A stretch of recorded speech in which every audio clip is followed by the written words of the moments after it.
Hello again, I'm Matthew from thewetpen.com, and welcome back to the end, this time, of my search for rare and exclusive inks in Japan. After leaving Kawasaki Stationery and looking around the town of Ogaki, we hopped on a train that passed through Nagoya and then up the coast.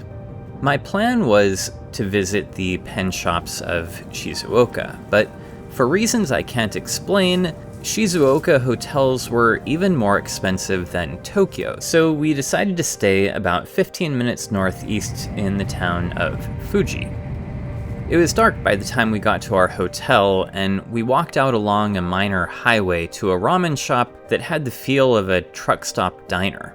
It was so humid inside that my lens fogged up, and the red decor had been faded by the sun to a dull pink, but the noodles were good. The next morning was bright and clear, and as soon as I stepped outside, I saw what I had missed in the dark the night before: Mount Fuji towering over the town. It was a quick train ride back to Shizuoka, and my first stop was one of the several Kobayashi stationery stores in the area. I chose what I thought was the flagship store and started walking there, but I think that I made a mistake and I ended up at a random branch instead. Still, it was a nice-sized store and they had a very nice selection of exclusive inks.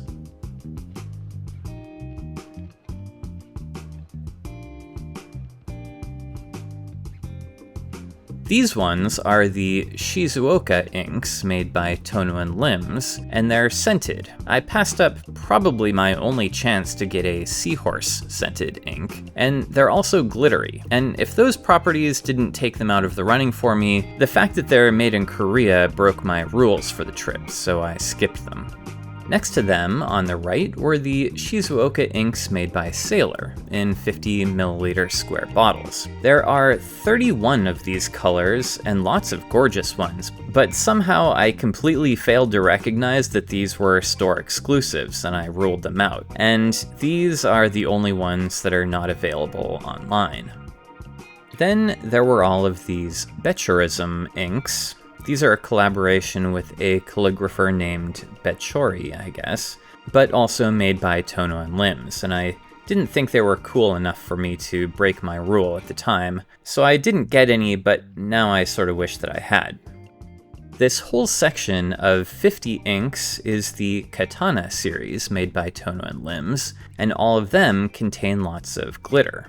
There were some really cool ones that I would have considered if they hadn't broken my rules.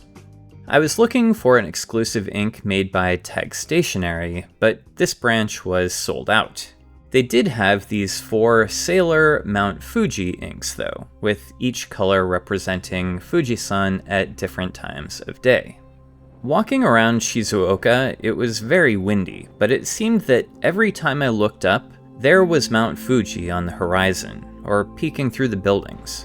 And even after hours of the same thing, the view was still striking each time, and Mount Fuji designs were everywhere in the city. So these inks were a shoo-in. I bought 3 of them. These inks were all made in collaboration with Ken Takeda, and if you remember my book of glass pens that appeared in a previous video, Ken Takeda was the author of that book, along with this pair of ink encyclopedias. I'm not sure what his qualifications are, or whether he is just an influencer, so to speak, but I appreciate his taste in ink colors. Let me show you what these look like. Starting with the one in the orangey box, this one is called Mount Fuji Sunshine. I'm going to swatch these on my color ring, on Usari, on 68 GSM original Tomoe River paper, and on Midori, which is a warmer ivory paper.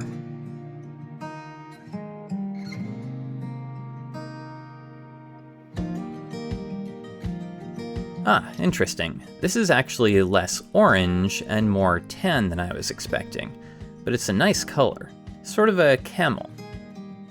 It's very similar on all of the papers except for the Tomoe River, where it's a little bit more pale and washed out. This purplish ink is called Sunrise.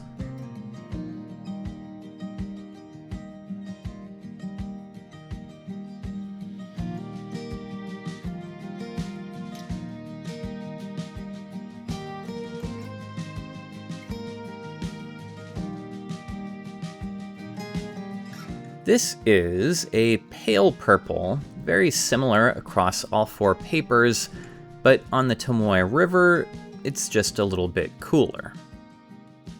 There's a little bit of greenish gold sheen visible on the Usari, and a substantial amount on the Midori. And finally, let's take a look at the blue.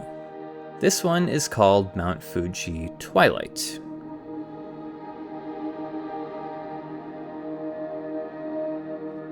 Ooh, that's dark, and it feels really nice on the paper.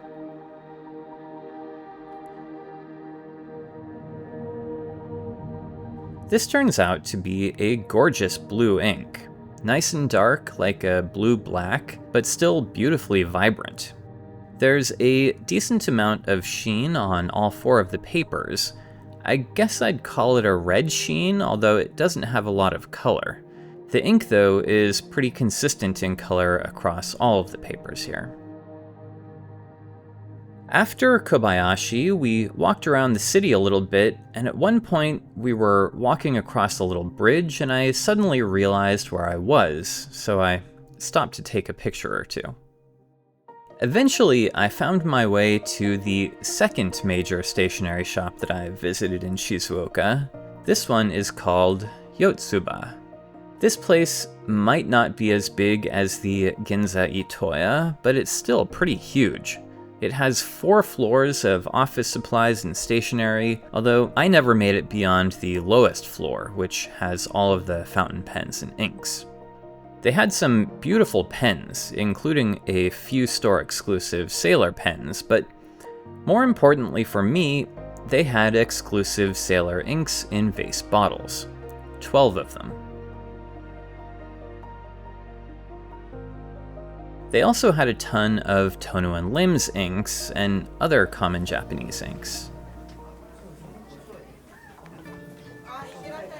And I was pretty frustrated to discover that there were a bunch of Sailor Ink Studio inks on sale for 40% off of the already low Japanese prices. These were 924 yen, which was about $6 at the time. And I had pretty much already reached the limit of what I'd be able to carry home, so I couldn't indulge in a fit of ink gluttony. I got one bottle though, this one, 642. But the hard choices were with the vase bottles. Eventually, I settled on this one. I liked the label and the name of this one, Lights in the Shopping District. And it had an interesting description. It said, "As night falls, a light suddenly comes on. This ink will captivate you with that image. When you write, the ink is a dim, almost navy blue color, but gradually the ink begins to shimmer with a yellowish hue. Please enjoy the change." And then I got one of the bottles with the clover leaves on the front that looked like an interesting shading blue-green. It's called Mitsuba, which is an herb that is popular in Japanese food. This set of 3 inks are all black-based inks, according to Yotsuba's Instagram page. One is the glossy black of a crow feather, one is a dark blue-black, and the one that I got is called Beetle Nut Dye, which is a black-brown. And as I was checking out, they gave me this glass pen as a free gift, which I thought was pretty nice. It's not a fancy pen, but it works really nicely. So let me show you these inks. I'll start with the lights in the shopping district.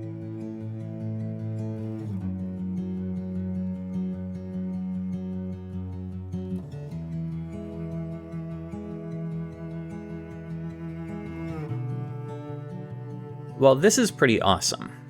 This ink definitely goes down as blue-green, and then it turns much more olive as it dries. There's some good shading and some brown sheen in the heavy areas, but the really interesting thing here is how dramatically different the color of the ink is on Tomoe River paper. There, it's basically a blue with some blue-green areas, with none of the olive.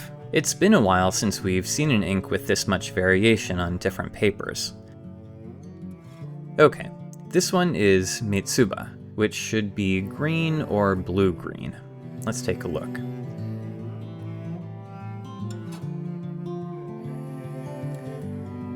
Yes, that is definitely green, and it's a nice one, dark and saturated.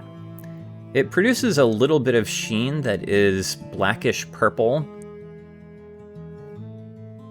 and it's very similar on all of the papers except for the Tomoe River, where it's a little bit more blotchy and pale. And oddly enough, the ink looks a little less vibrant on the Midori. The final vase bottle from Yotsuba was this betel nut dye.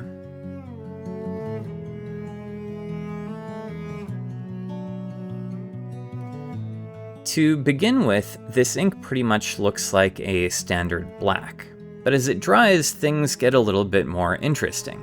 On most of the papers, it simply warms up into not exactly a brown, but definitely a warm black. On Tomoe River, though, it's very definitely a cool gray background with dark blue shading, and they all have just a touch of bronze sheen. The ink looks super cool on Tomoe River, which is unfortunate since I don't use that paper much anymore, but overall I'm really happy with this collection of inks. We took the train back to Fuji that evening and spent some time enjoying the view from a city park.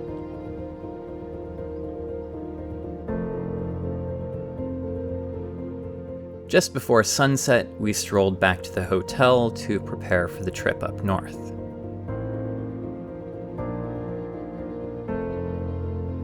In the morning, we caught a train up to Tokyo and then transferred to a bullet train to Sendai.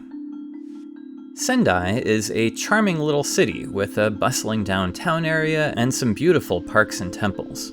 It doesn't seem terribly far north of Tokyo, but there was still snow on the ground and a chill in the air. Before anything else, we hiked up to the hilltop site of the former castle to get an overview of the city. And it was also there that we saw this iconic statue of Masamune Date, a 16th century warlord who built the castle, allied with the Tokugawa clan, and essentially founded the city of Sendai. I have to mention this guy because his name and image are everywhere in Sendai. Back near my hotel and the train station, I visited the Sendai branch of Office Vender. This one was more upscale than the previous one that I visited way back at the beginning of my trip, with a nice big stationery section. I was really tempted to buy another glass pen. They had a great collection of them. Some of them inexpensive and some of them hundreds of dollars, but I didn't. They also had a good selection of typical inks. And they also had these Fujiyama Irodori inks, but in more colors this time, and these Mishima inks again, but they also had quite a few store-exclusive inks. Some of them were older releases in vase bottles, and some of them were newer and in square bottles. They also had a couple of exclusives in smaller 20ml bottles, and a cool set of 3 inks related to Masamune Date, and another pair of inks named after Date. Unfortunately, I was pretty much out of space for more ink in my luggage, so I ended up with this one bottle. I translated the label on the box, and the ink is called Date's Jet Black.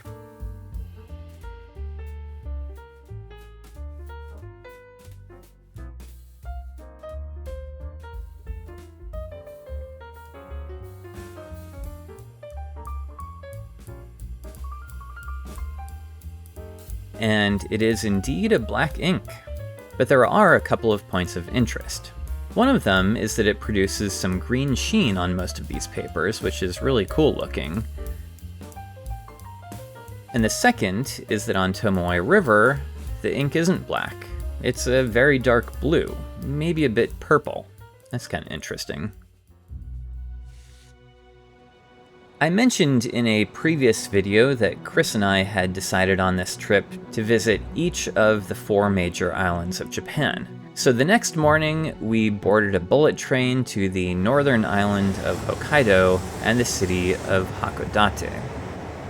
The train ride north took a good chunk of the day, and it grew increasingly cold and snowy the further north we went. The view from the train windows turned from long stretches of brown fields to long fields of white snow, interrupted by the blackness of numerous tunnels. Finally, the train took a long tunnel under the Tsugaru Strait, and we emerged onto the island of Hokkaido. The north of Japan has a very different atmosphere. The buildings are a little more utilitarian, and even the people seemed a little more weathered and hardened against the cold. I liked it. It reminded me a lot of my childhood hometown in Montana.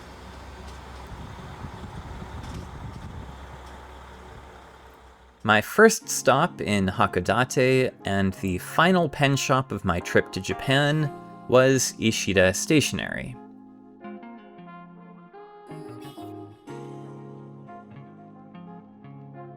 This was a nice large 2-story shop with a large selection of pens and lots of papers and general art supplies.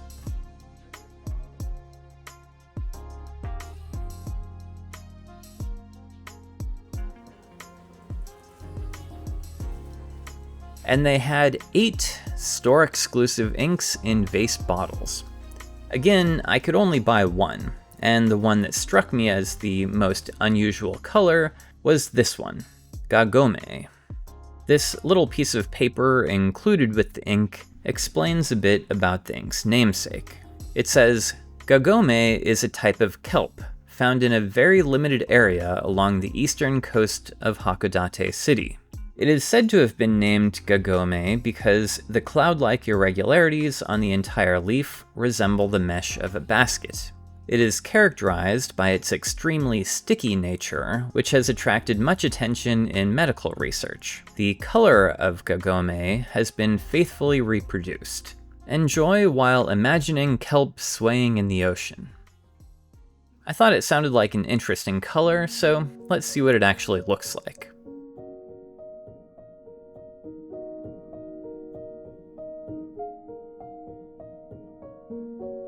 This looks like a brownish olive to start out with, but as it dries, it starts to look more brown to me. It's a really unique color in my collection.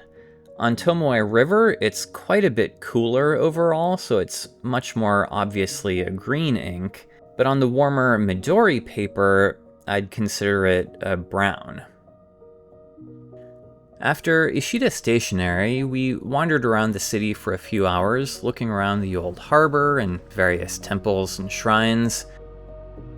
And then, as the sun set on the city and also on the trip, we started our journey back to Tokyo to fly home. I did spend a final day and a half in Tokyo. The pouring rain on the first day drove most people indoors, so our final visit to the Meiji Jingu had a peaceful and ethereal atmosphere.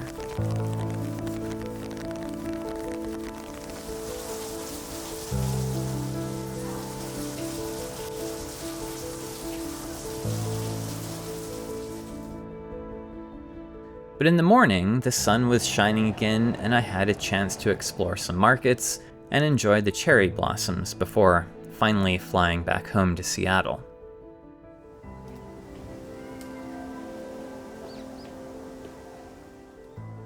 I'm really tempted to go back for the Tokyo International Pen Show in November, but I think that my next trip will take me to a different country.